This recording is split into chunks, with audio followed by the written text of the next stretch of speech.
We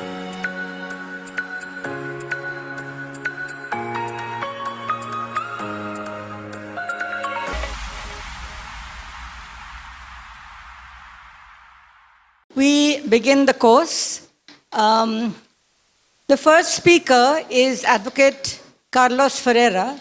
Carlos will be speaking on the Constitution because it's very important to know the framework of law before you get into law. You see, many of us, many people know one aspect and you don't know how this sits in the entire scheme. It's like, suppose you enter a school and you get into the drawing class and you think that the whole building is about drawing. It's not, because there is a structure. There will be classes, there will be grades, there will be a place for one thing and a place for another thing. And that is why it's very important to understand the Indian Constitution. Nowadays, the preamble is being read again and again in various functions and various fora because of circumstances. But the preamble is the beginning, and then you need to know what is the structure of the Constitution. There's no better person qualified for this job than Advocate Ferreira, because he has been the Advocate General of Goa for some time in the past. He is a practicing advocate at the Bombay High Court, my colleague. He argues a number of matters every week, and he argues environmental matters also because he is very passionately committed to the environment. To my good luck, I have argued across the spectrum from constitutional to revenue to customs to excise or whatever. So I think I may be able to fairly do justice. If possible, let me see.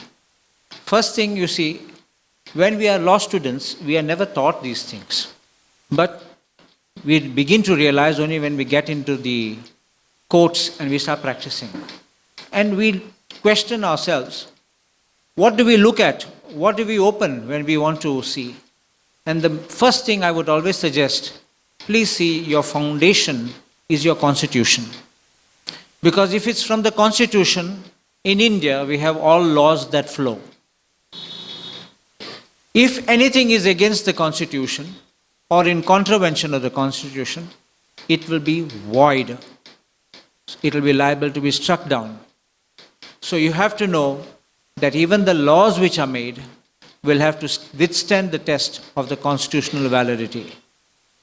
So the Constitution has a preamble. Can I ask you just to put the preamble there? The preamble, of course, is being read these days, as Norma pointed out, so many times over in gardens, in parks, and in so many places. But I'm not reading the Constitution with that intention in mind. My purpose of reading the preamble of the Constitution is just to show you that in the preamble, which is the guiding star for interpretation of the Constitution, shows it is a sovereign, socialist, secular, democratic republic.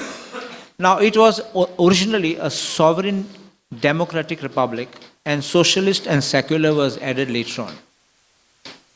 But if you look at the fabric of the entire Constitution, because it was in Kesavananda Bharati case in 1973 that secularism was considered as one of the basic structures of the Constitution, despite it not being in the preamble.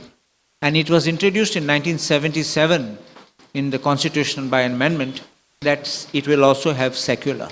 But I say to you, even if any argument is made that, original Constitution did not have the word secular, please look back. 13 judges in Kesavananda Bharati held secularism to be one of the basic fundamental structures of the Constitution of India.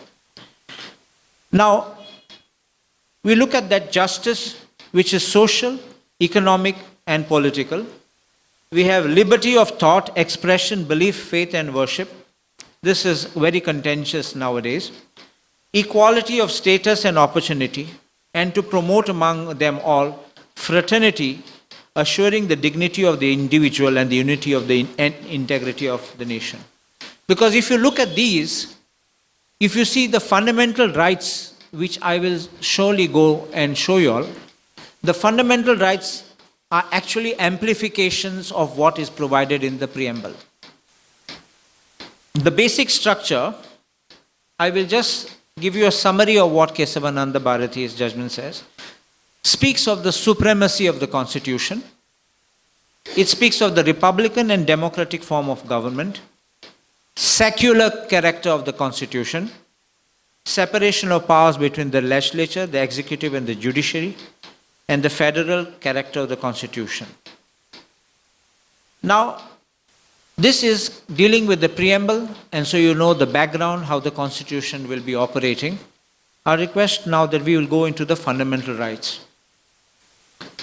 The fundamental rights, this is one thing, please note. Fundamental rights are in part 3 of the constitution. These are the provisions, because I have not copied them into my notes, but these are the provisions because I will just relate to these provisions. If you look first, fundamental rights against whom? Because look at Article 12. Article 12 of the Constitution makes that you can seek to enforce fundamental rights against the government, the parliament, and the government and legislature of each state, or the local or other authorities within the territory of India, or under the control of the government of India.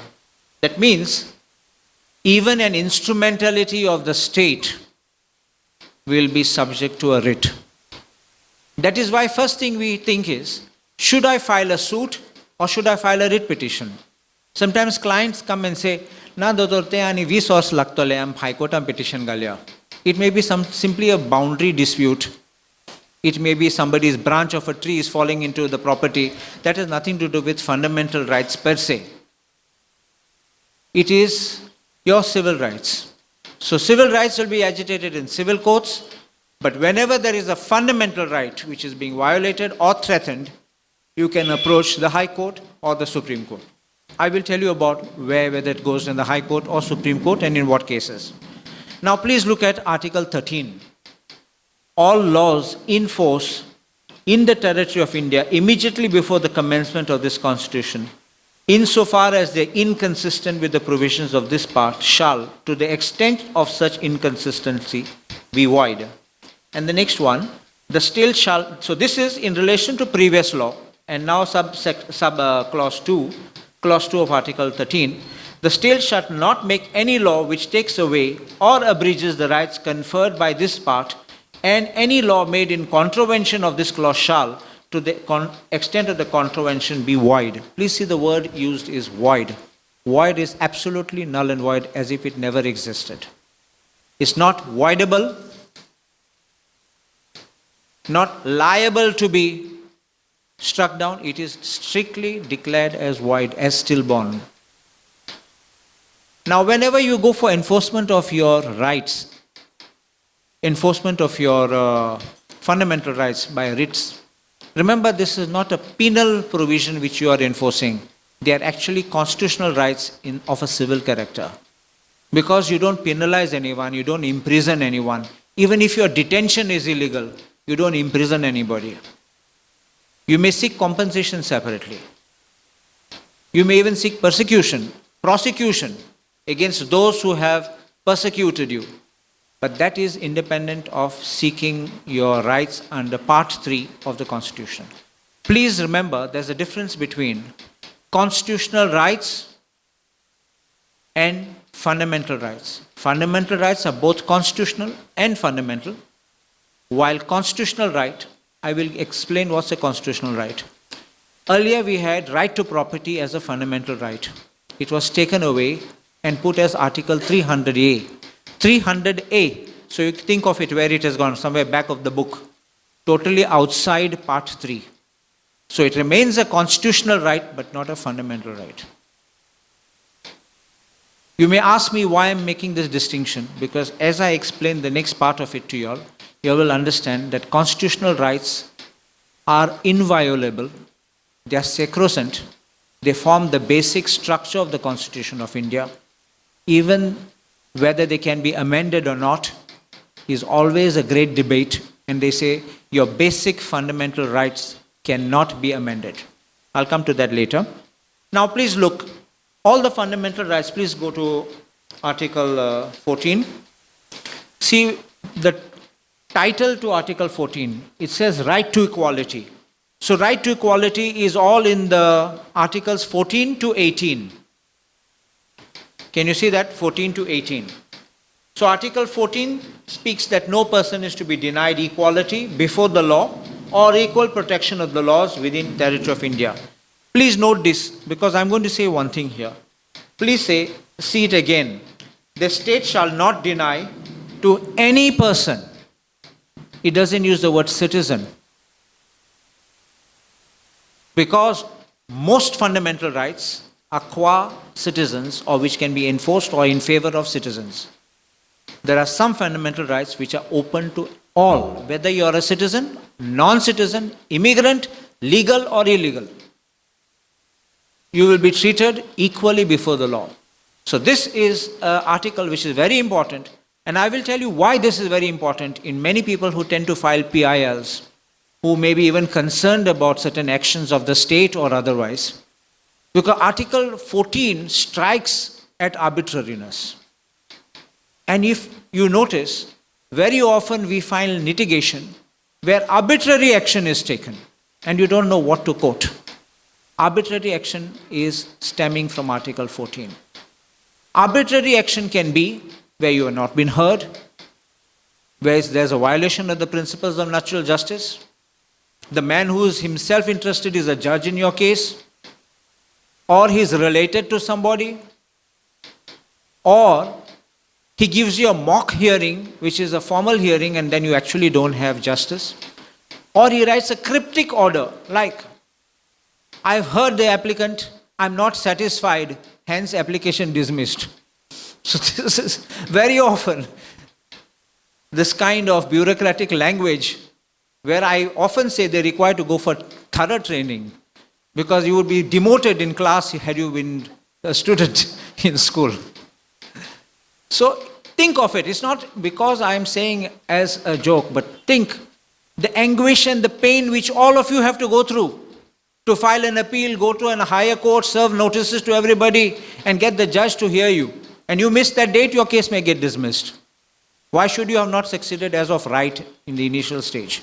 Article 14, so therefore, is positive and negative. It's positive because it gives you a right, and negative, it interdicts the state and the state organs from acting against you in an arbitrary or unequal manner. So please remember, Article 14 is the foundation of many, many rights. Very often Article 14 is brought in to argue many matters, and even pending matters which are there in the Supreme Court and in public domain, you will see. When we talk of right of equality, it can be equality on the basis of anything which will be irrespective of religion, caste, creed, sex. So it is equality before the law. Today, if you know, the Supreme Court has passed an order allowing women to be officers in the army. It is, and they said that the mindset of the central government has been very, what they use the word, outdated or whatever. It is like very antiquated. So it is, they still live in that world that, the women have to be different and women cannot do ABCD. Actually, I don't want to go, but women are the ones who are keeping us alive here today. So anyway, now look at Article 15. Article 15 uses the word, the state shall not discriminate against any citizens. In that word? Any citizen on grounds of only religion, race, caste, sex, place, or birth, or any of them. So that's why I said to you, other articles will deal. And look at Article 16 now. There shall be equality of opportunity for all citizens in matters relating to employment or appointment to any office under the state. So non-citizens don't enjoy these rights. So it will be irrespective.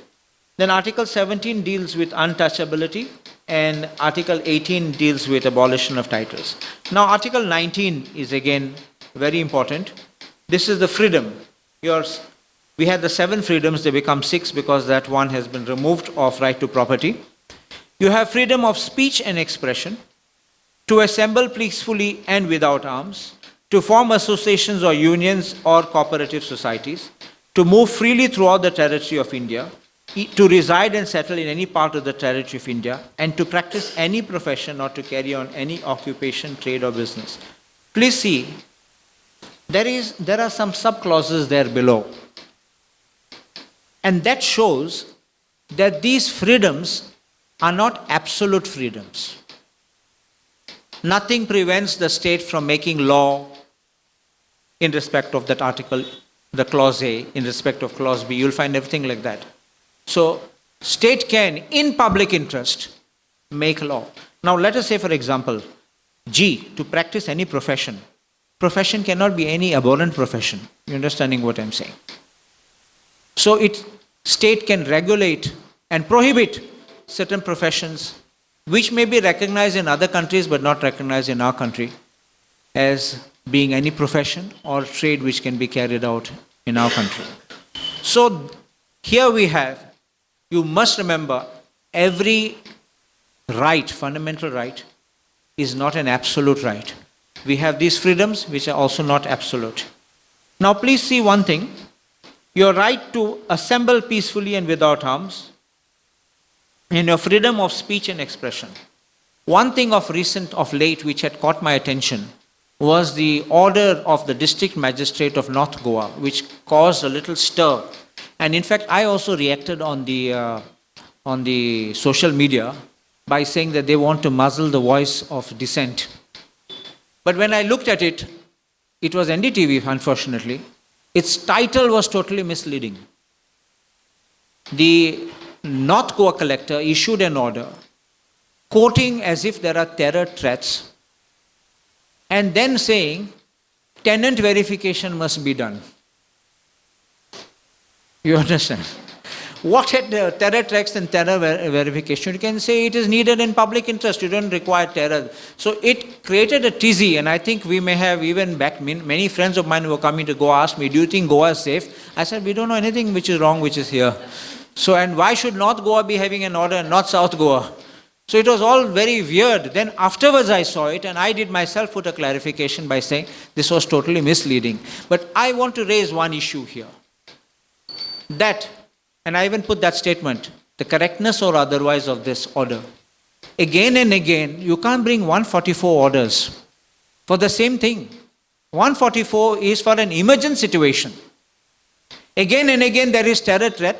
The national capital of India is always under terror threat. But you can't lock it down for this. So you can't say you can't do A, B, C, D or whatever, you use that as a terror threat. And I think this is foolishness.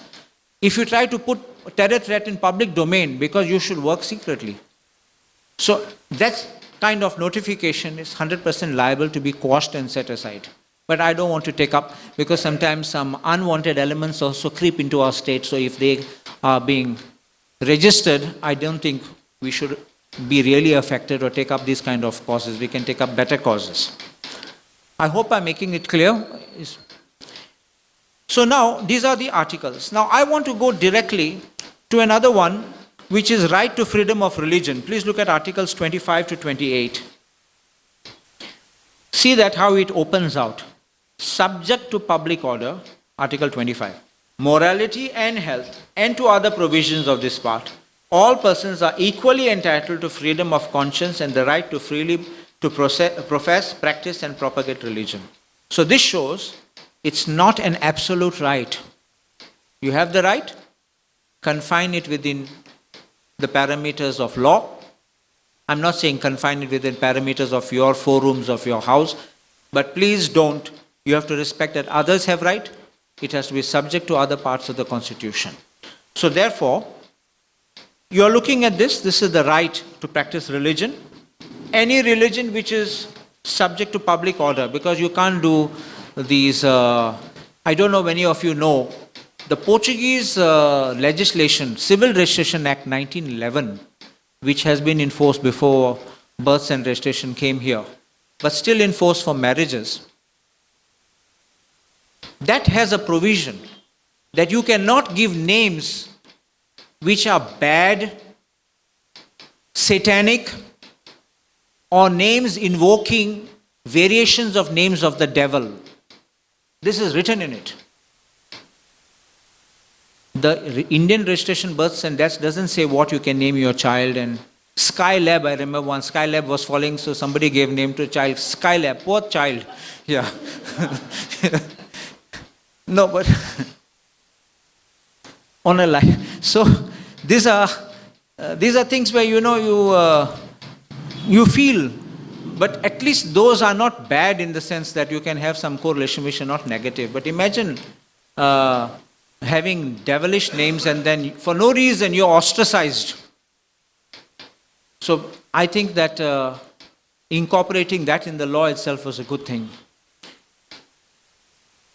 Now, freedom of religion. Now, cultural and educational. This is something which is very, very important today. And I have actually filed a petition on this, on Article 30, the right of minorities. You please look at Article 30. First look at Article 29. Any section of the citizens residing in the territory of India or any part thereof having a distinct language, script or culture of its own shall have the right to conserve the same. No citizen shall be denied admission into any educational institution maintained by the state or receiving aid out of the state funds on grounds only of religion, race, caste, language, or any of them. So this is very clear. Now this one is very important. All minorities, please remember, all minorities, whether based on religion or language, shall have the right to establish and administer educational institutions of their choice. Now the minorities can be based on religion, or even can be a linguistic minority. A linguistic minority is not a religious minority. It can even form part of the major religious group. Do you understand that? You think of a religious entity, but you may have one having a particular linguistic minority. They have a particular language and script which they can identify with, and they can be registered, and they will be considered as a linguistic minority and given protection. Now, I will give you an example. Look at the Sindhis. They have registered themselves as minorities in Delhi, and they're getting the benefits of Article 30 of the Constitution. I have filed a petition on this in the High Court. The question relates to whether reservation can be forced upon minority institutions. Because if reservation is allowed to be introduced in minority institution, the very character and foundation, your control of the institution gets lost. You have to have a fair manner in which you select people, appoint people. Yes, that is subject to regulation of law. But you cannot force them who they should have and who they should not have. So you see, this is one of the things which you have to know, that these are rights which are very important, because it's not because what someone says, therefore it is the law. What everyone is doing is not the law.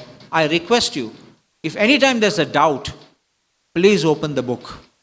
Even when I draft a petition, whatever law I know, if I know I'm going to refer to Article 30 of the Constitution, I open the book.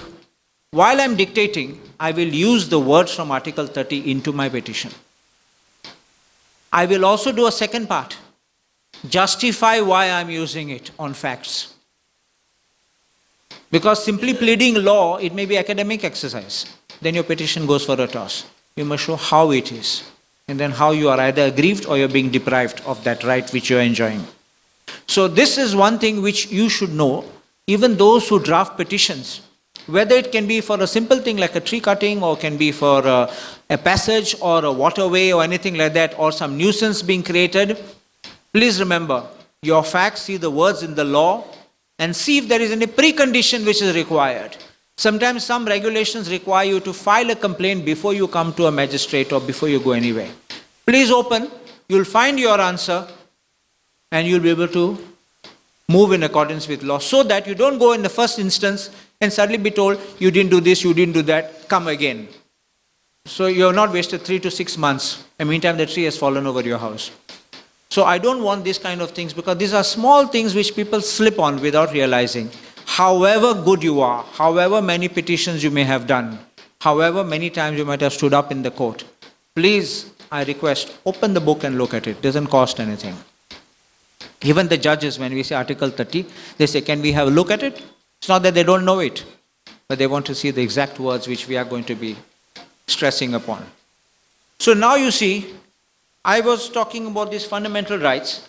Now please go to Article 32. Article 32 is a part of Part 3. Article 32 is the right to move the Supreme Court. This right to move the Supreme Court. Can you see? It starts that way. The right to move the Supreme Court by appropriate proceedings, but it is limited. For the enforcement of the rights conferred by this part is guaranteed. There are two things which you have to understand from here.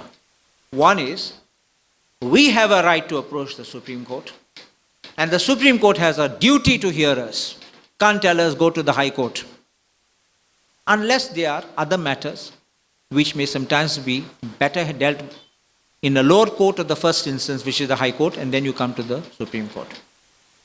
Now, this is a right which is guaranteed to us under Article 32. If it is definitely a right to life and liberty, Supreme Court will entertain it. Look at your petition relating to right to privacy. Was entertained directly in the Supreme Court. It was not even heard anywhere else. Maybe there were some other judgments here and there on a facet of Article 19. But Article 19 was heard by so many judges and they passed the judgment finally. Now, so therefore you have this, your fundamental rights are itself justiciable. That is the word which you must remember. Which means you can approach the court for redressal and the court has a duty. The next topic which I would talk on fundamental rights is whether they are absolute. I've shown you already they are not absolute. And how can their validity be examined?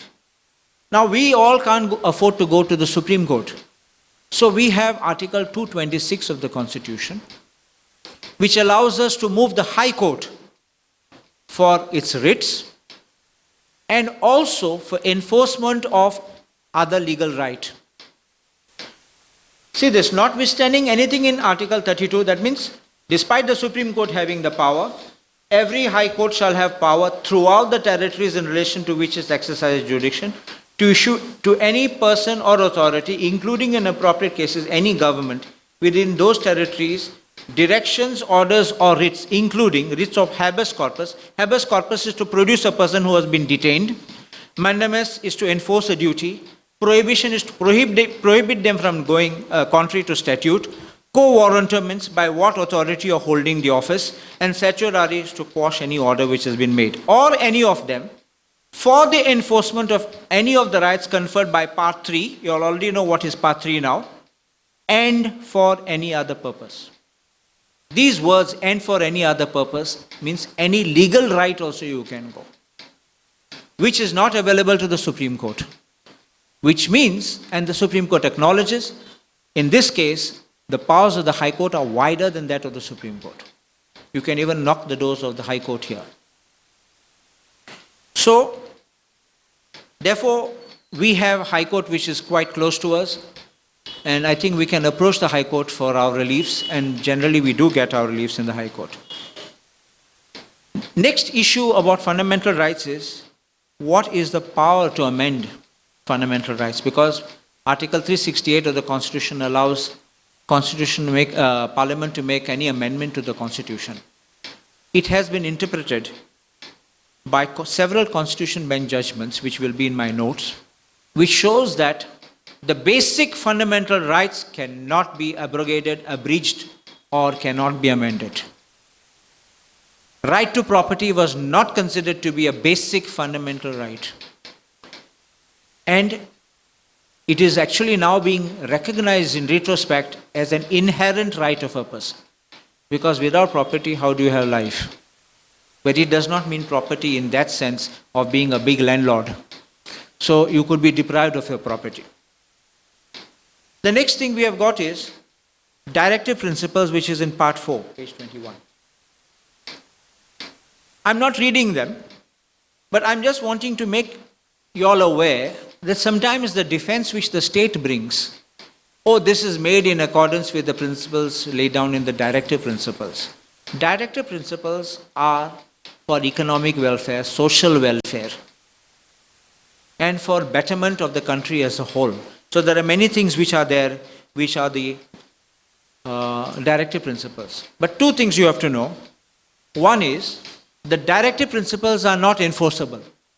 You cannot go to the court and say, I want, let us say that education must be free. Education is free for all up to age of 14. But after 14, I want it free. No. Directive principles may have an ideal. When state can afford, it will give you. But no, it will not give you right now. And you can't go and say, I want a mandamus, enforce the law. So these directive principles are not there. But then what happens when the state brings a legislation and backs it up by saying this is in consonance with the directive or with the avowed objectives of the directive principle? That's the way we used to draft affidavits. Truth is, you cannot allow the fundamental rights to override directive principle. I mean, directive principles to override fundamental rights. They will try to harmonize both, but they will not allow the directive principles to defeat the fundamental rights. So please remember this. Even if this is put up as a defense against you, don't. And I will read a Constitution Bench judgment of 2008, which you'll get in the notes. When fundamental rights are in conflict with directive principles, it needs no emphasis that individual rights are superior to social rights, and when fundamental rights are at stake, they must be harmonized with and not made subject to directive principles. Whenever I've quoted a judgment in these notes of mine, I have also mentioned how many judges, 5 judges, 7 judges, 9 judges, or 13 judges. And I have also given you directly the paragraph number, so you all can always directly check it and get it. Now we have to know one thing. Now we are making laws, because the question, we said constitution, I had to give you the background on what would be laws and valid laws. Now, there's a federal structure of the constitution. We have got the central government and we have got a state government. Both make laws. The question is, how do both make laws? You go to Article 245 of the Constitution, Part 11, page 152. 245 is most important. Please look at that. Subject to the provision of this Constitution, Parliament may make laws for the whole or any part of the territory of India, and the legislature of a state may make laws for the whole or any part of the state. This is showing the territorial jurisdiction. No law made by Parliament shall be deemed to be invalid on the ground of extraterritorial jurisdiction. Now this is another very important one. Notwithstanding anything in clause 2 and 3, Parliament has the exclusive power to make laws with respect to any of the matters enumerated in list 1 in the 7th schedule of the Constitution, called the Union List. Second is, notwithstanding anything in clause 3, Parliament is subject to clause 1, the legislature of any state also have the power to make laws with respect to any of the matters enumerated in list 3 in the 7th schedule. So that means now clause 2 speaks of Parliament and state in list 3, that is called a concurrent list. And last one, subject to clauses 1 and 2, the legislature of the state has exclusive power to make laws for the state or any part thereof with respect to or any matters enumerated in list 2 of the 7th schedule, which is called the state list. Now, please know, your source of power to make the law is these articles. And the lists which are there, the lists are in this other file. The lists are Union List, State List, and the concurrent list. Those are fields of legislation. Very often we hear even lawyers arguing incorrectly. Oh, it's under entry so-and-so of the list 2 that the state has a power. State doesn't have the power. That's a field. The power is here, Article 246. And that is a field of legislation. To what extent you can legislate, because some places, like let us say that national banks are only with the union government, but your cooperative banks are with the state government. Multi-state cooperative banks will be again with the union banks, union government. So even though banks may be there, all banks are not with the state government. So you see there is a distinction, there's a restriction.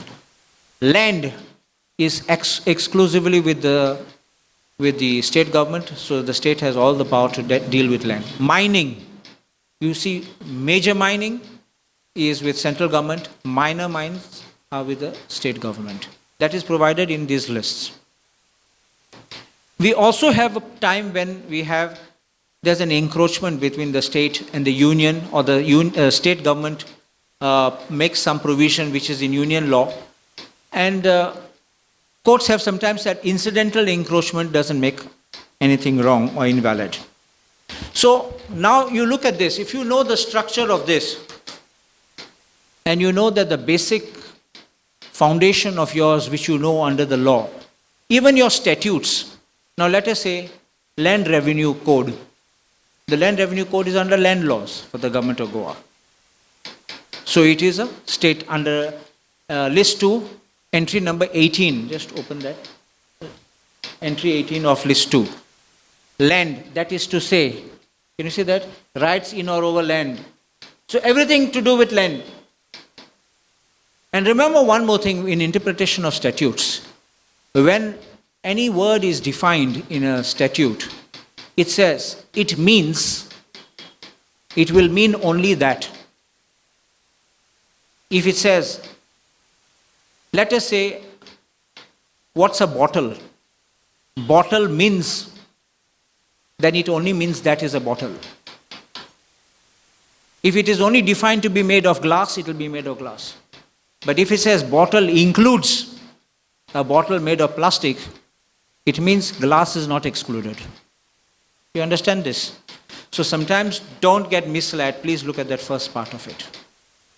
So when you're interpreting, here there is no restriction at all. So, see this. Now look at 22. Courts of wards, subject to the provisions of entry 34 of list 1. Can you see that? So it is subject to list 1 because otherwise courts would be there for those. So therefore we look at this as your foundational basis for making laws, understanding how the law is made and how the law starts flowing to give rights, duties, or you can even examine, is this law valid or not valid? Now this having been done, I am taking you all to one part where many people tend to file PILs. For filing PILs, we have got some rules. The rules here indicate how these PILs are to be filed, to be addressed, and to whom to be presented and all that. But please look at the end. There is one kind of a form which they have given. I'm not very happy with that form. We copy that form above. At the end of it. Yes, here. Please look at the first part of it. Your cause title, you will have your cause title, so-and-so versus so-and-so, and you call it a public interest litigation. Then, like number 1, you have to state what is the particulars of the cause against which the petition is made. Then the particulars of the petitioners giving all the details, they ask all these kind of things. Then declaration, you have to make a declaration, you have no personal interest or you're spreading out of your own funds, you have the funds to meet the expenses or the cost of the litigation. All these type of things are mandatory over there. There are some things which are missing over there. What is missing is actually that you have not filed any other petition in the Supreme Court, that you are paying the court fee, and that your cause of action has arisen here. You can't file with respect to something in Dharwad or something over here. You have to file it in that High Court, you will not in this High Court. So therefore, unless it is an order of the Dharwad which is being served on you over here, you can move for immediate relief here, but finally it will be heard over there.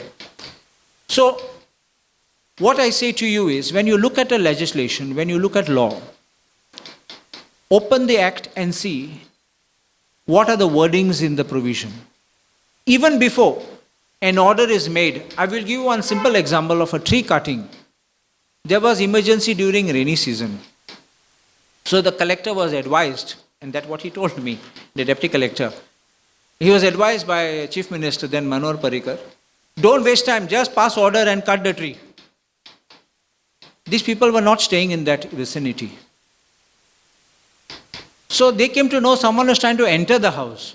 They found it was the postman. So they went and found out from the postman, why did you come? So no, I was supposed to give an order to you. So he said that this is the number of the order. So they went to the deputy collector's court and found that 2 months back an order has been passed against them. So we got the certified copy.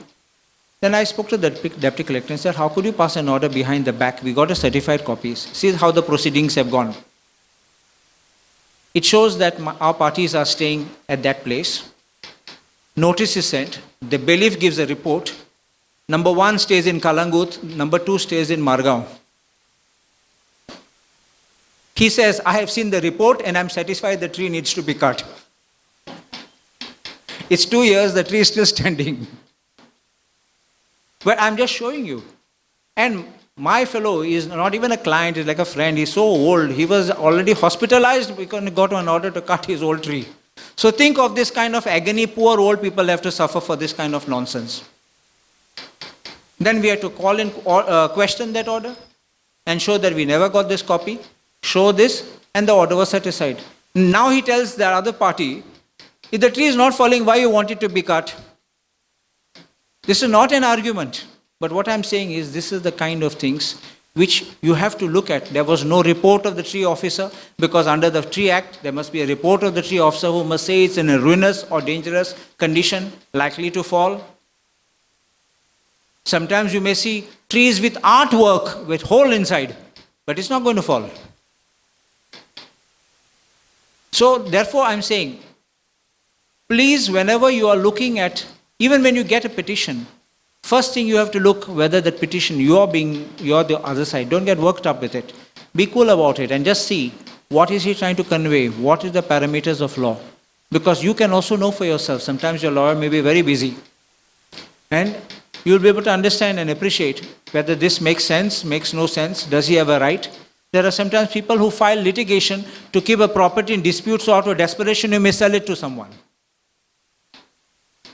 Please don't fall in these kind of snares or traps, because these are very insidious ways of trying to keep you locked out. So therefore, I think I've given you just the gist